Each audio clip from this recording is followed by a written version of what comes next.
జగన్ ఇలాకా కడప జిల్లాలో పసుపు దళం పార్టీ పండుగ చేసుకోవటం హాట్ టాపిక్ గా మారింది. కడపలో టీడీపీ మహానాడు 3 రోజుల పాటు నిర్వహించడానికి నిర్ణయించింది. 2024 అధికారంలోకి వచ్చిన తర్వాత జరగనున్న తొలి మహానాడుకు కడప వేదిక అవటంతో జిల్లా తెలుగు తమ్ముళ్లలో ఉత్సాహం ఉరకలేస్తోంది. ఈ నెల 27 నుంచి 3 రోజుల పాటు అంగరంగ వైభవంగా మహానాడు నిర్వహించేందుకు ప్లాన్ చేయడంతో పెద్ద ఎత్తున ఏర్పాట్లకు రంగం సిద్ధమవుతుంది.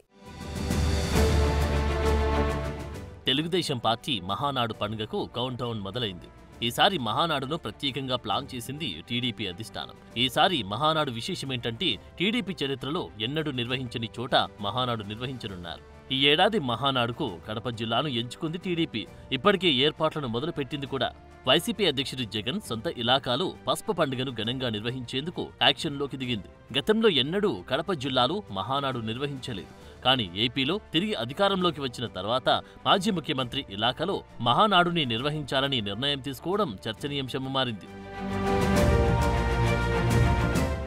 ఏకంగా జగన్ సొంత నియోజకవర్గం పులివెందుల్లో మహానాడు నిర్వహిస్తారనే ప్రచారం కూడా నడిచింది. కానీ జిల్లా నాయకుల సూచనలతో కడపలో నిర్వహించాలని నిర్ణయించారు. ఈసారి మహానాడు టీడీపీకి అత్యంత ప్రతిష్టాత్మకంగా ఉందని చెబుతున్నారు. పార్టీ ఏపీలో బ్రహ్మాండమైన మెజారిటీతో అధికారంలోకి వచ్చింది. అదేవిధంగా గెలిచిన తర్వాత తొలిసారి నిర్వహించిన మహానాడు ఇదే కావడం విశేషం.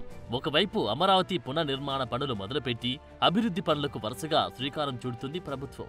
ఎటు చూసినా పార్టీ పరంగా ప్రభుత్వం పరంగా కూడా టీడీపీకి అంతా కలిసి వచ్చే పరిస్థితులు ఉన్నాయి. దాంతో ఈసారి గతానికి భిన్నంగా గొప్పగా మహానాడు నిర్వహించాలని భావిస్తున్నారట. ఈ మహానాడుకు 10 లక్షల మంది దాకా జనాలు వస్తారని అంచనా వేస్తున్నారు. నా భూతో నా భవిష్యత్ అన్నట్లుగా మహానాడు వేడుక నిర్వహించడానికి నిర్ణయించారట.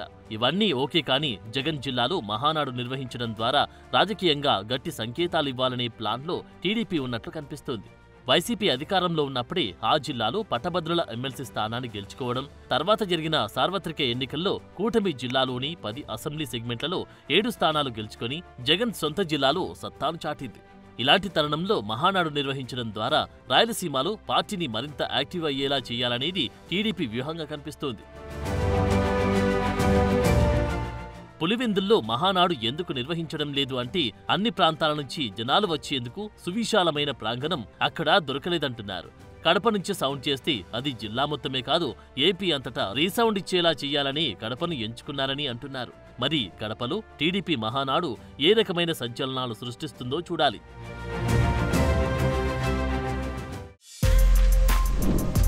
For more videos like this, subscribe Big TV channel.